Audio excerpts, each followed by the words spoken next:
Ce genre de communication est toujours inquiétante. C'est-à-dire que quand on voit en gros sur une affiche et même en première ligne du synopsis sur Allociné par les producteurs de Jurassic World, il y a matière à se poser des questions. D'abord parce que même si j'apprécie de mon côté cet opus, les gens sont quand même assez mitigés et le premier Jurassic World avait par ailleurs beaucoup de mal à se défaire de l'ombre du film de Spielberg. Alors quand on a ici Twisters, qui n'est pas vraiment une suite, qui n'est pas vraiment un préquel, qui n'est pas vraiment un reboot, mais qui quand même capitalise sur le film de John de Bont, non vraiment ça ne présageait rien de vraiment très positif. Finalement, qu'en est-il? Twisters vaut-il le coup d'être vu au cinéma? Je te dis ça tout de suite. Avant, n'hésite pas à t'abonner si le cinéma t'intéresse, on parle que de ça. On va arrêter le suspense tout de suite. Twisters est un très bon film catastrophe dans la plus pure tradition du toujours plus, représenté par le S qui s'ajoute au titre original, mais qui là aussi entraîne encore un problème de communication. À savoir que je m'attendais presque à un point d'orgue dans le film où on a vraiment plusieurs tornades ultra violentes, puisque bon, on a un S au titre. We got twins!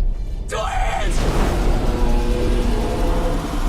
Ce n'est pas vraiment le cas. Ce Twisters d'ailleurs est beaucoup moins généreux que son grand frère, même si les séquences catastrophes sont nombreuses, dans la tradition du toujours plus comme je le disais, résulte tout de même une impression que finalement ça arrive à peine à rivaliser avec le film de 96 qui arrivait plus à faire ressentir la dangerosité, l'impitoyabilité et l'incontrôlabilité des tornades. On peut expliquer ça par le recours majoritaire aux effets pratiques en 96, en comparaison à ce film-ci qui a un budget plus conséquent, qui sort 30 ans après, donc il y a eu des avancées technologiques importantes, qui permettent un recours plus fréquent aux effets numériques. Mais du coup on en perd, je crois, un tout petit peu en authenticité. La faute aussi au personnage interprété par Glenn Powell qui fonce littéralement dans une tornade avec des feux d'artifice, ce qui est certes une bonne manière d'introduire un personnage, mais en même temps met un sacré coup sur la dangerosité des tornades. On peut regretter aussi le ton un poil boomer du film dans sa première demi-heure, avec sa critique délirante des réseaux sociaux, et plus particulièrement YouTube et Twitch, avec des overlays absolument dégueulasses et un propos très exacerbé qui n'était pas spécialement utile, et heureusement qu'il disparaît assez vite. Toutefois, Twisters reste un film très efficace, qui empile les séquences impressionnantes, aussi bien l'intro ou toute la séquence qui vient rendre un brillant hommage au premier film avec la salle de cinéma, j'en dis pas plus, qui rend régulièrement d'ailleurs respectueusement hommage au premier film sans pour autant recopier la structure narrative ou ne jouer que sur l'aspect nostalgie. On a des grosses tornades qui emportent des maisons, qui emportent des voitures avec des gens dedans,